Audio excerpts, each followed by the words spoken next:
Oke, halo guys, welcome back to Korea Ramit bersama orang Korea yang medok. Oke, Polo, ini di tahun 2025, aku kepikiran untuk sedikit mengubah salah satu segmen yang aku punya. Jadi selama ini aku lebih menceritakan cerita ataupun kejadian-kejadian nyata, entah itu pembunuhan ataupun kejadian kriminal lainnya.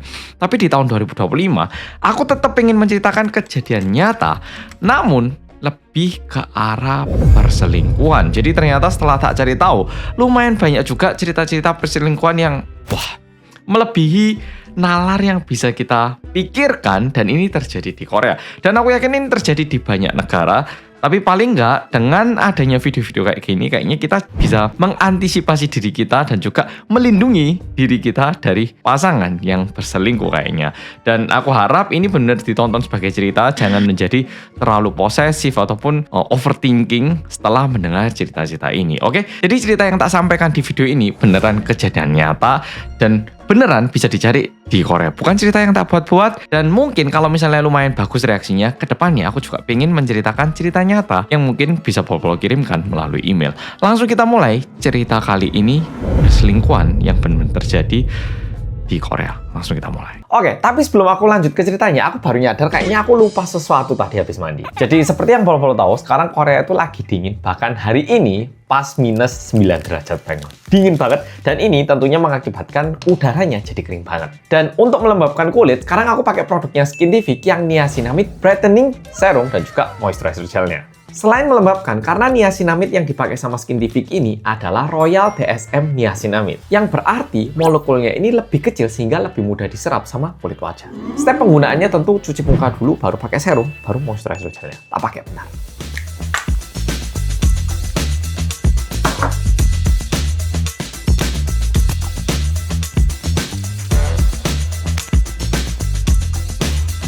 Serumnya udah.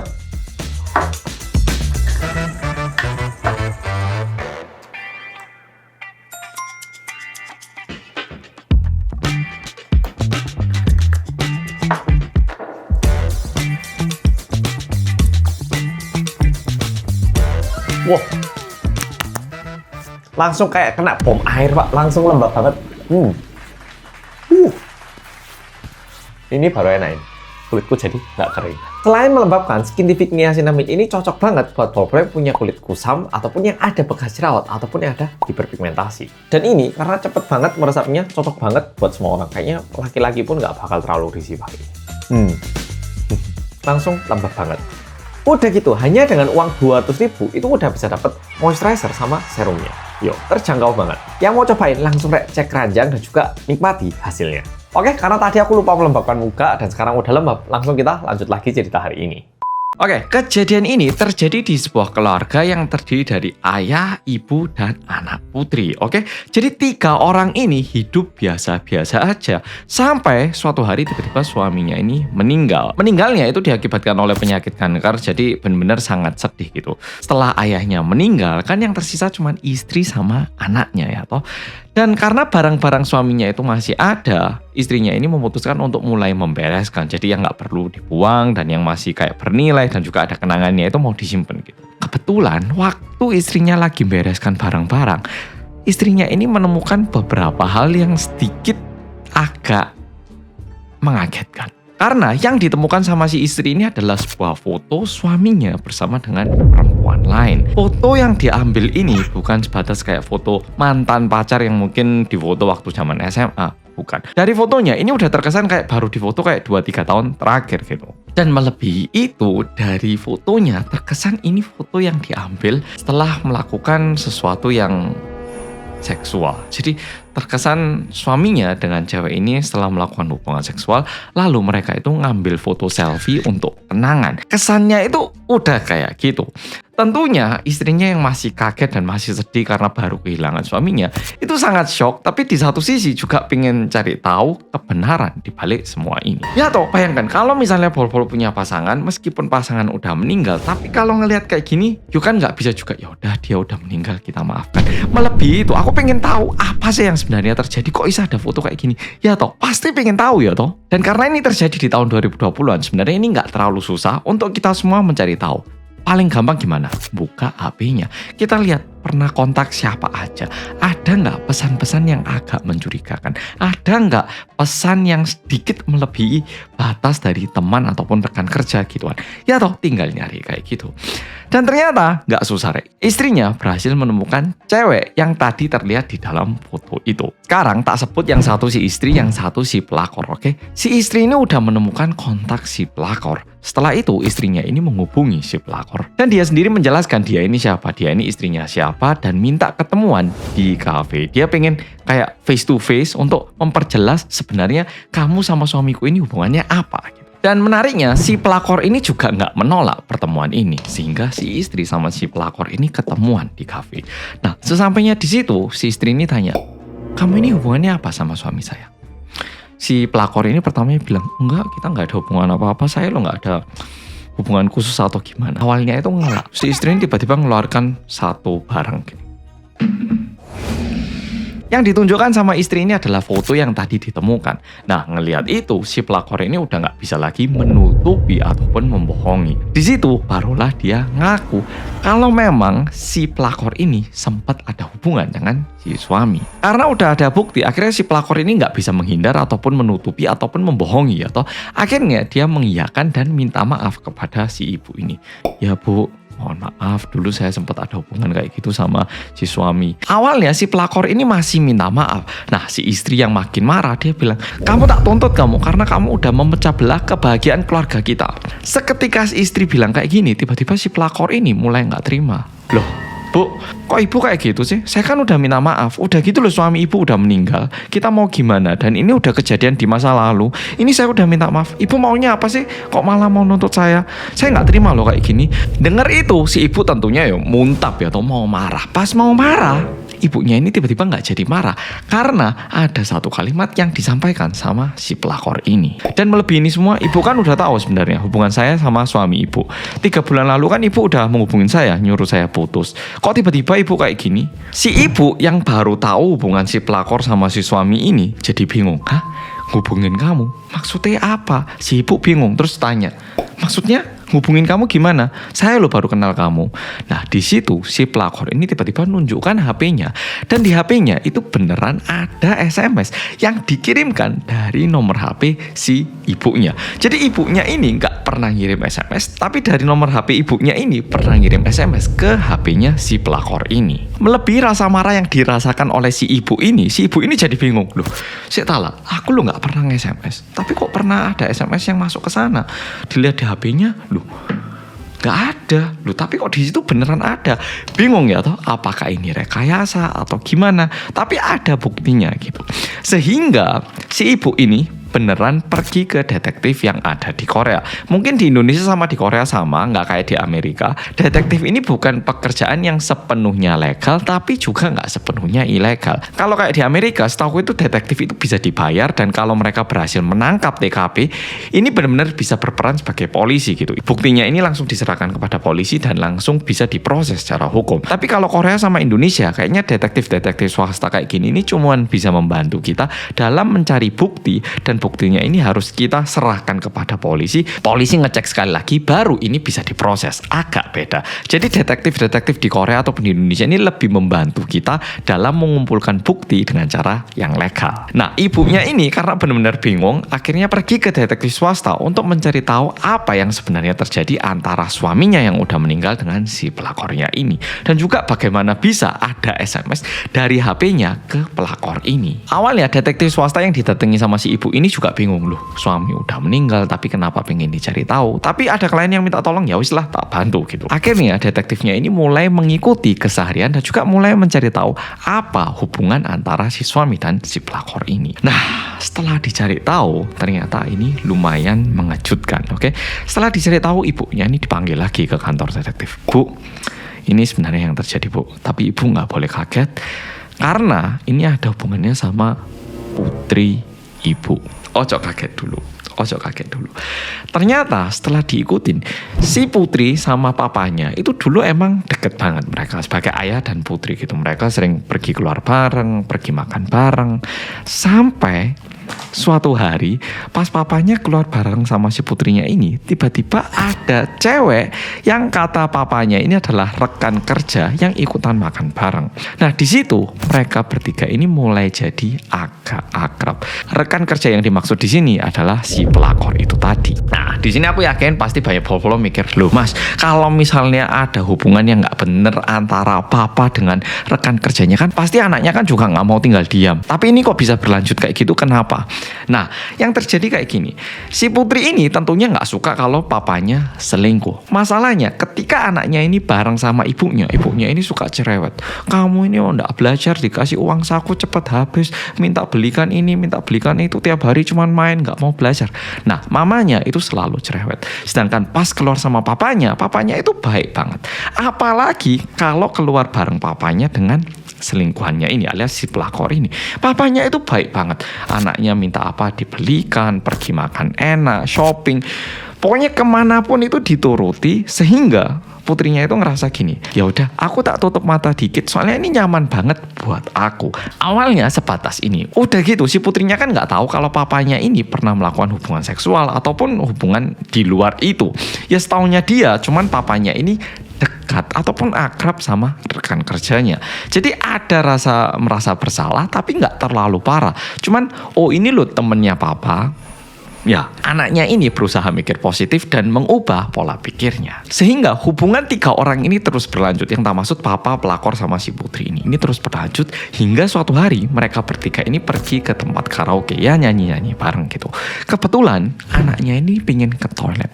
Ke toilet bentar, balik. Ternyata papanya ini lagi ciuman sangat-sangat panas sama si pelakornya ini. Tapi kondisinya papanya ini ngadep ke tembok, si pelakornya ngadep ke pintu. Saat putrinya membuka pintu, putrinya ini kan tatapan mata sama si pelakornya ya. Si pelakornya ini tahu kalau putrinya itu menyaksikan apa yang terjadi. Tapi bukannya mereka itu pura-pura nggak ciuman atau gimana, malahan dilanjutkan dan diperpanas lagi. Padahal putrinya menyaksikan. Di sini baru si putrinya itu shock dan juga merasa ini nggak benar. Sehingga setelah hari itu putrinya ini bilang ke papanya, "Pa, aku sebenarnya tadi ngeliat tuh papa ciuman sama temennya papa itu. Papa nggak boleh kayak gitu toh. Papa jangan deh ketemu lagi si cewek ini." Putrinya bilang kayak gitu. Kalau putrinya bilang kayak gini kan pasti kita berharap papanya bilang, "Oh ya maaf nak, papa lagi gila, papa lagi salah, papa nggak bakal mengulangi." Harusnya bilang kayak gitu ya toh. Tapi nggak. Di saat putrinya bilang kayak gini, papanya itu malah menjawab kayak gini. Betul nak. Kamu lihat tadi. Sebenarnya papa udah mempertimbangkan masalah ini lumayan lama. Dan papa hingga saat ini juga masih mikir. Papa ada rencana untuk cerai sama mama kamu. Papanya malah bilang kayak gini. Nah putrinya bingung ya toh. Loh saya salah. Kok malah papaku bilang gini? Padahal kita sebagai anak ngelihat sosok ayah kan pasti memiliki gambaran papa kita adalah orang yang baik ya toh. Mendengar reaksi papanya yang sangat berbeda dengan yang diharapkan, anaknya ini memutuskan untuk nyoba ngomong sama si pelakor. Dengan harapan si pelakornya ini juga sadar dan menghentikan hubungannya dengan ayahnya gitu. Anaknya ini ngubungi si pelakor dan ngajak ketemuan berdua. Di situ anaknya ngomong, "Waktu itu aku ngelihat kamu ciuman sama papaku, bisa nggak melanjutkan hubungan ini?" Nah si pelakornya ini ternyata agak berbeda. Selama ini kan dia merupakan teman papanya yang baik, yang juga ikut belikan barang gitu itu ya toh. Tapi seketika anaknya bilang kalau dia tahu masalah perselingkuhan dan pengen perselingkuhannya ini dihentikan, ceweknya ini berubah menjadi cewek yang sangat genit dan bilang, "Tapi loh yang mau sama aku itu papa kamu. Dan apa sih masalahnya? Kan kamu masih punya mama kamu. Yang aku nikmati yo cuman waktu papa kamu beliin makan, dan aku juga menikmati waktu kita bersama. Kamu juga enjoy ya toh. Masalahnya apa?" Si ceweknya ini juga ternyata nggak merasa hubungannya ini salah. Sehingga anaknya ini merasa sangat terjebak. Papanya gini, si pelakor gini, tapi dia sendiri udah lumayan akrab dengan mereka berdua. Dan nantinya ide yang kepikiran sama si anaknya ini adalah dia menginstal sebuah aplikasi yang bisa mengirimkan SMS menggunakan nomor orang lain.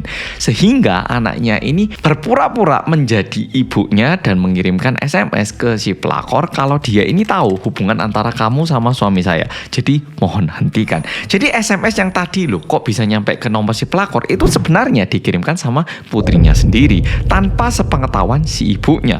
Jadi ibunya itu sama sekali nggak tahu, yang ngirimkan adalah putrinya. Dan ini merupakan bisa dibilang kayak usaha yang dilakukan sama anaknya untuk menghentikan hubungan antara ayahnya dengan si pelakor ini. Dan untungnya ini semua berhasil dicari tahu sama detektif swasta dan diberitahu ke si ibunya.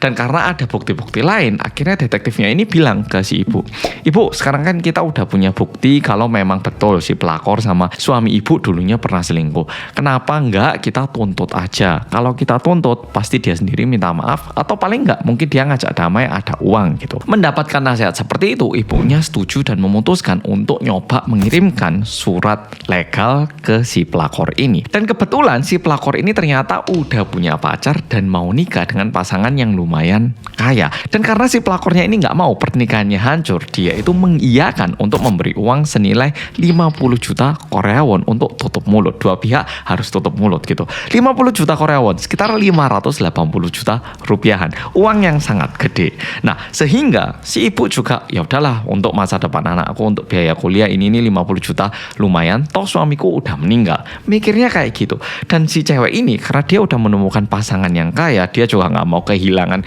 kesempatan pernikahannya ini, dia juga mengiyakan untuk membayar uang senilai itu. Tapi ternyata ada satu kejadian yang kita semua nggak pernah kepikiran, yaitu di hari pernikahannya si pelakor ini, tiba-tiba anaknya, karena anaknya kan nggak tahu kalau mamanya itu udah tahu tentang semua hal ini ya toh.